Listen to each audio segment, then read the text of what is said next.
Welcome to Dad Talk today. Thank you so much for being here. I am Eric Carroll. A little bit later on this week and in the upcoming weeks, we will actually be on the road, so we won't be able to release any episodes. However, we'll be doing tons of live updates. And tonight, I wanted to reach back into the vault and release something that we've never put out there before. Last October, on my birthday, I was privileged enough to do a conference with Uncle Si Robertson from A&E's Duck Dynasty. We talked about the importance of family, the importance of moms and dads being in the home, and even a few funny stories. So I hope you guys enjoy this. Make sure to like, share, subscribe so we can get this content out. And I will see you a little bit later on this week. Hope you enjoy. All right, guys, thank you so much for coming out tonight. It's been an amazing night with so many amazing speakers. You know, there's very little entertainment on television nowadays that promotes that traditional nuclear family.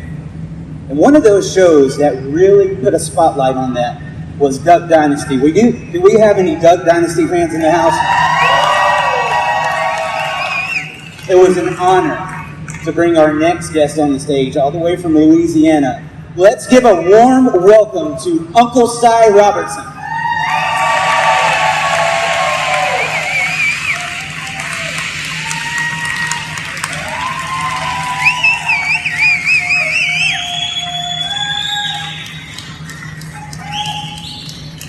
I guess it's smart, Mike.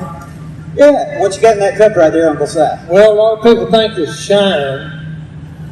And, hey, Tennessee's known for making good shine, but no, it's just unsweet tea. So, Si, tell us, how old are you now?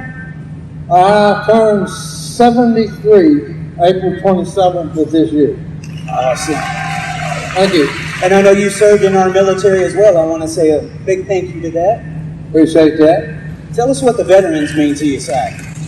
Well, look, anybody that has put on our nation's uniform, okay, is one of my heroes. Okay, whether it's male or female, okay, if they served for our nation, okay, but you got to realize something here, folks, okay. Throughout history, there is a lot of men and women that had stepped up to the plate when our country needed them and volunteered and gave their life's blood to keep this country free. And that's why they're my heroes. Absolutely. And I believe we live on one of the greatest countries on the face of this earth. Well, I was going to mention that. A lot of people look. This whole earth is a wicked place we live on, okay, because of the evil one. Okay, but look, God is still in charge. God the Father, His Son, and our Savior Jesus Christ, and the Holy Spirit are still running everything. Okay? But I'm amazed at how far our moral compass has gone off, okay, in 245 short years. Okay, our whole nation needs to repent and turn back to God Almighty, is my opinion. Okay, that's just my opinion. But trust me when I tell you, the way I believe, they're still in charge and they're still taking care of America. Si, let me ask you, how long have you been married? I've been married, I just celebrated my 50 years of marriage.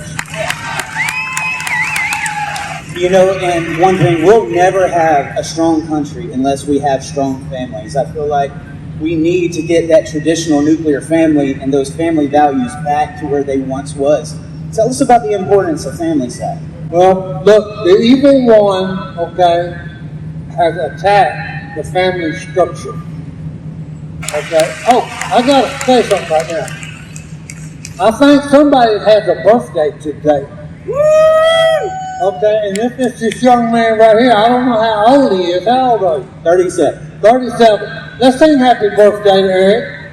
Happy birthday to you. Happy birthday to you. Happy birthday, dear Eric. Happy birthday to you. And many more. Thank you so much. You're welcome. Let me ask you, what is the secret to a long-lasting marriage, Si? Well, I learned at a very early age to say yes, ma'am, a lot.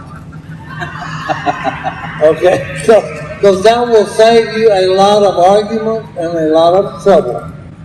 Just learn to say yes, ma'am, you're right. A lot. Then you hey. Now, the trick to it is really, okay,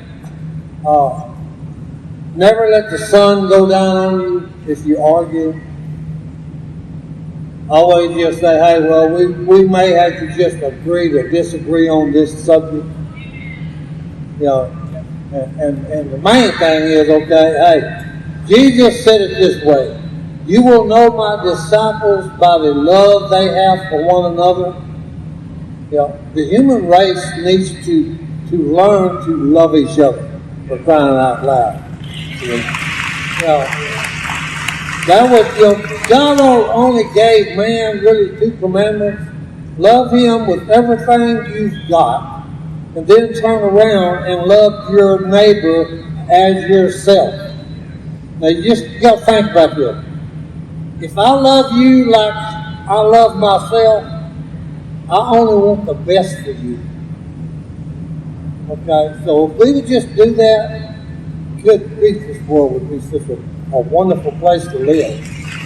You see the Hollywood version of marriage, and it's all the rainbows and the smiles, but there's going to be times where it's going to get hard, and that's where marriage counts. That's when you hang on in there and say, you know what, I love you enough, I love my family enough to stick in there and do what it's going to take to make this through. When we see the divorce rate right now, single parents is on the rise, and that truly breaks my heart. I was the son of a pastor. Both of my grandfathers were pastors. I saw that nuclear family growing up, and to see so many families not have that anymore, it truly breaks my heart. Well, look, the human race, you've got to have boundaries. Okay? Adults need them. So children need them, okay? Because I look at it, birth is one of the most amazing miracles there is. Okay? And you got to think about it, okay? This is a new identity. Okay? And look, I don't even know how to say this. He's like a blank sheet of paper. He don't know nothing, or she don't know nothing. Okay, look, the mom and dad has a new birth here. It's like clay. It's to be molded. It's to be shaped. It's to be taught. Okay? That's what mom and dad is for. Okay? And look, a lot of people don't understand about marriage. Okay? Sex is a good thing. God intended it to be a good thing. And he said you can have all you want under the umbrella of marriage. Okay? It's right. You know? We've gone away from just the basics, okay? We need to go back to the beginning, okay? And have things like truth. There's truth and there's a lie, okay? There's good and there's evil, okay? We've got where we don't even define stuff anymore correctly. So, Si, I got to ask you about some of these stories. I've been loving everything you're saying, and I agree with it. But I heard you have an affinity for monster trucks. Can you give us some of your monster trucks? Okay, I'll tell you one. But before I start this, I gotta understand. Duck Dynasty shows up, and Willie, A&E did not portray him as he really is. Okay, Willie is the biggest clown and biggest prankster in our family. Okay, he's always pulling pranks on the family members, on his employees. So look, I've had a hard day sending. You know, that was when we were sending 7 days a week. So we quit about 6 o'clock. I go home, I get in my recliner, and as soon as I sit down, phone ring, ring, ring, ring. You know, hello. You know, the voice on the other end says, Uncle Si, this is Slim with Monster Truck, and he started giggling. He's laughing. And I go, nice try, Willie. Bam! Slam the phone down on him. You know, well, it rings again. Just as soon as it hit, it rings again. And I said, hello. And he said, Mr. Robertson, Uncle Si, please don't hang up. This is Slim with Monster Trucks. And I said, are you kidding me? I said, Willie. And he said, I'm not Willie. He said, I'm Slim with Monster Trucks. And I said, wait a minute. How did you get my number? It's unlisted. And I said, oh, forget that. I said, what do you want? He said, well, I'm Slim with Monster Trucks. And I said, you mean like grave digger? He said, yeah, that's one of my trucks. And I said, well, what are you doing calling me? And he said, I want you to come down here and drive one of my trucks. And I said, really? Now he's got my attention. I said, where are you at? And he said, I'm down here at the Monroe Civic Center. And you read it in the paper? We're doing a show Friday night, Saturday night, Sunday night.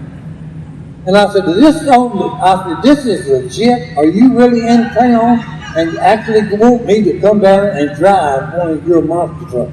He said, that's what I want you to do, Uncle Si. And I said, I'll be there in about 15 minutes.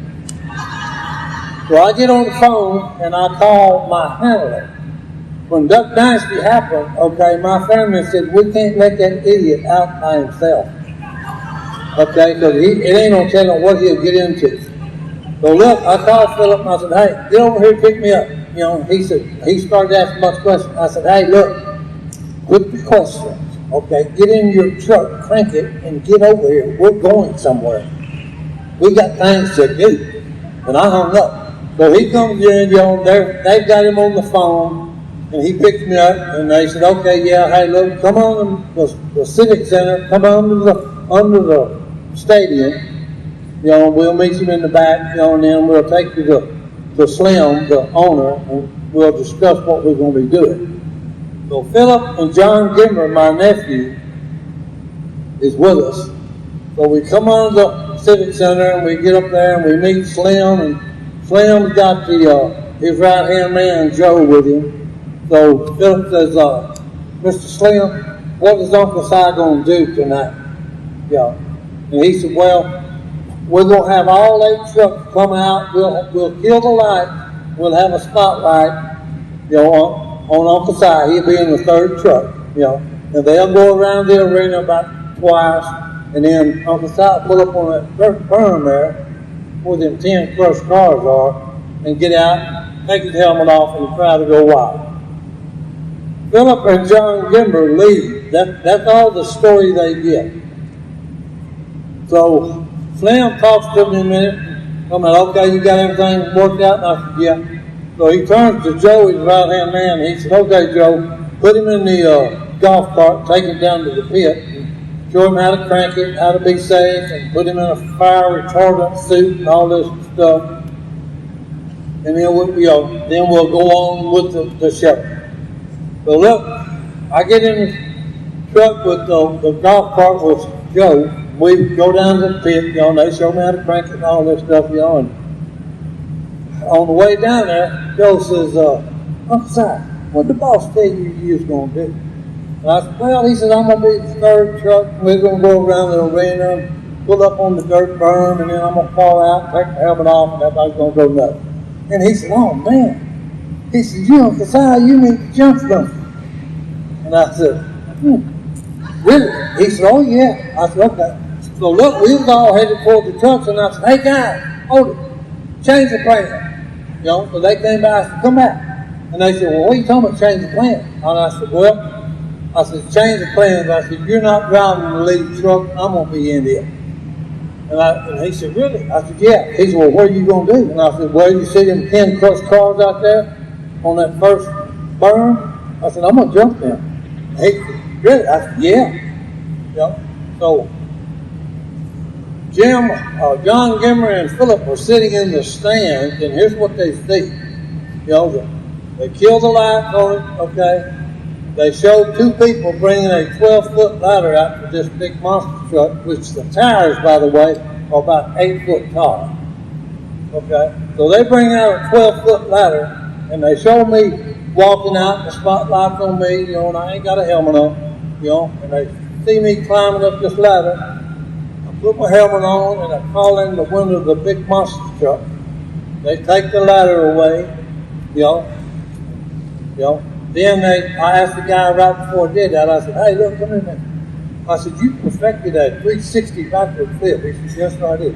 I said, well, man, tell me what I need to do. He said, oh, Robinson, this piece of cake. Look, here's what it is. He said, see how big them tires are on that truck? I said, yeah. He said, you can't make little bitty cuts. He said, you got to make a big wide turn when you come out of the pit.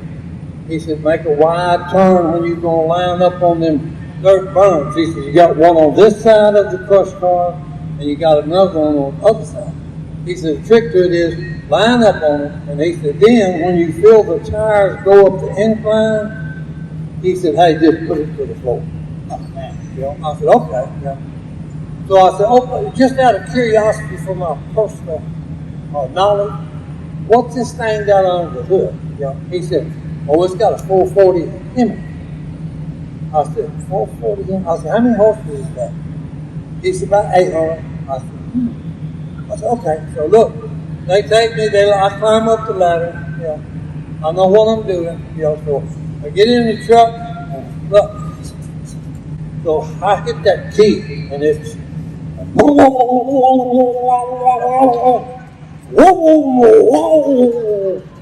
I'm going, oh my goodness, I have got some power here. So, it's on now, boy. So I said, okay. So Philip and John Gimmer are in the stand. They see to take the ladder away. The truck cranks up.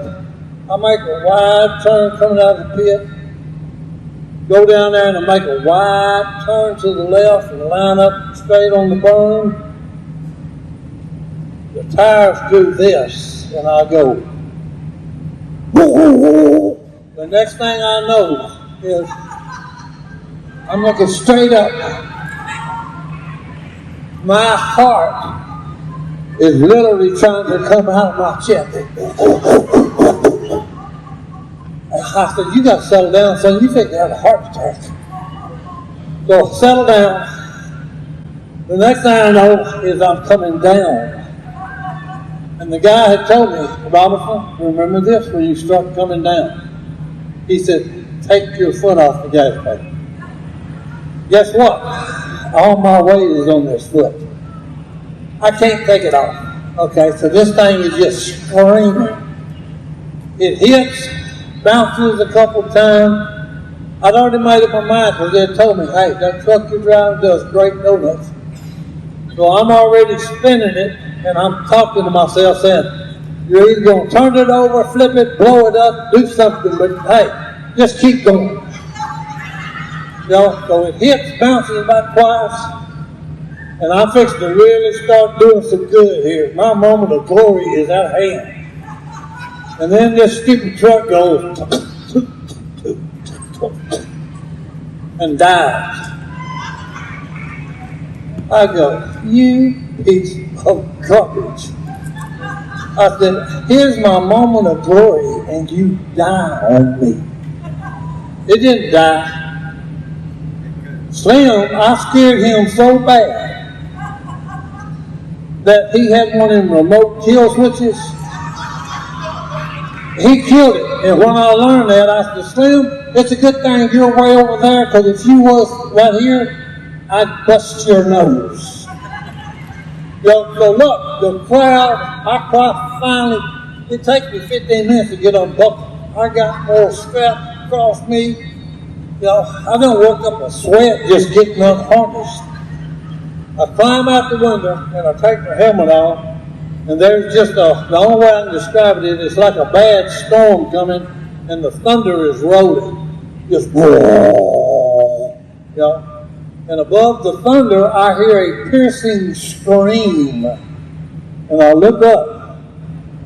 Philip's got his hands on the rail of the arena, and he's pole vaulting into the arena, and he's screaming at me, you crazy old man, what are you thinking? Willie's going to kill me.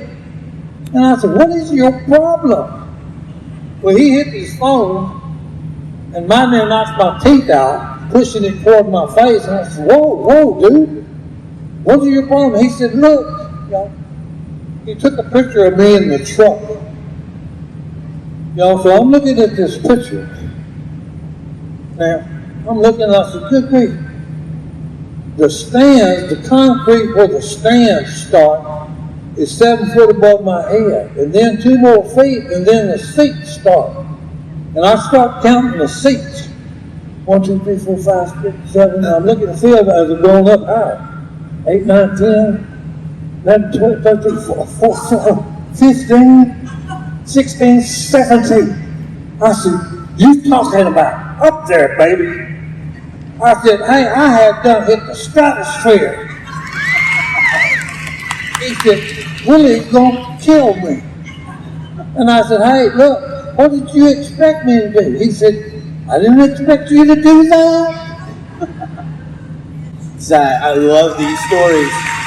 And I heard you can hear some more of these stories. You have a podcast out now. Can you tell us about the podcast? Look, A&E was the show. A&E was big saying it's unscripted. Okay? Look, we go in my podcast. We haven't got a clue what we're going to talk about. Okay, here's the most amazing part of it. Once we start, we actually do a good job, which is amazing. And especially when the fans get involved. Because we told them, said, okay, look, any question you want to answer, please email us and we'll try to address it and, give you a good answer for it. So that's when it's most fun. The other day they called in, or not the other day, it's been about 3 months ago. A guy calls up, emails in and says, Uncle Si, this is for you. I want to know, in the Bible, Jonah and the whale. Was it really a whale that swallowed Jonah? And I said, well, now I'm not a biblical scholar, man. I said, but I think a whale was right. So look, here's the coolest thing. This was about 2 weeks, We're discussing this. Well, guess what happened 2 weeks later? Headline, man gets swallowed by a whale. A dude in somewhere up north had 2 tanks on his back, and he's down on the bottom of the floor of the ocean catching lobster. And a big whale was feeding, and guess what? He gets ate. Well, the next thing I'm looking at I said, is this true? I said, I thought this was put in my leg. So they said, oh, you didn't hear about it? I said, no, I didn't hear about it. I said, is this true? They said, hey, look right here. They brought it up. They're interviewing the guy. He's in the hospital. He said, folks, y'all don't understand how much pressure I was under when that whale had swallowed me, and he come out of the water, and he's trying to regurgitate me because he figured out, oh, this ain't what I eat. Yeah. But anyway, God, here's how I thought it. God said, look, I've done put it in my Bible for you. But you're stupid, human being. He said, I'm going to do it one more time for you, so watch closely. But I thought that was the coolest thing. A guy asked the question, who swallowed Jonah? And it was a whale. And then the next thing is, the Almighty done it again just to say, hey, watch this. So we got just a few minutes left. I also hear there's a little rumor that we might be having a show hit the TV before too long. Well, right now, the lawyers are arguing about money and whatever lawyers argue about. Okay? But it's me, Jason, Murray Crow, Jeff, Steele's son. We're treasure hunters. Okay, y'all know Charlie's Angels, Bosnia. Charlie always calls Bosnia, and then Bosnia tells the Angels what to do, where to go, what they'll. Well, I'm the Bosnia. Okay, we're looking for treasures, so what I do is I do the research, okay, and then I send out my team, which is Murray Crow, Jason, and Jeff. They do all the work. I'm the brain power. And Jay said, that's real scary when you say that to me. That you're the brain power. I said, well, hey, just suck it up and go with it. But that, if the lawyers work it out, that will be on TV. Because we did, 2 pilot series. And it was actually pretty cool because we found the gold was lost in the 1831. It was Spanish gold, and it was loaded on 10 Spanish mules with like 30-gallon clay jars, like when Jesus made the wine, turned the water into wine, 30-gallon clay jars. That's what the gold was in. Well, Jason found a piece of silver, a silver coin that was dated 1831. And I said, well, you're in the right place, buddy. Keep going. Bring home the gold. That's what we're out here for. Si, thank you so much for being here tonight. I know you love your country, and I love everything that Duck Dynasty stood for. For all of our patriots out here right now, tell them why it's such an important time that we be mindful of what's going on in this country and why we need to fight. Reason, just what you said a while ago, the family structure is under attack. Okay? A child needs a mom and a dad. Yes. Okay? That's the way God made us. That's the way we'll go into the ground, for crying out loud. Okay? So it's so important, okay, that we start standing up for what's right. That's right. Okay? Absolutely. So that's it for tonight's broadcast. I hope you enjoyed it. Guys, again, please make sure to like, share, and subscribe. And if you would like to help support our podcast, please go to patreon.com/dadtalktoday. My name is Eric Carroll. This is Dad Talk Today, and we will see you next time. Hey everybody, Eric Carroll here. Thank you for tuning in to another exciting episode of Dad Talk Today. While we fight for you, we would ask for you to please help fight for us. Like, subscribe to our channel, and ring that bell so you get notifications every time we go live. There's also Super Chat, patreon.com/dadtalktoday, and other ways you can support our channel. Thank you for being here, and we will see you next.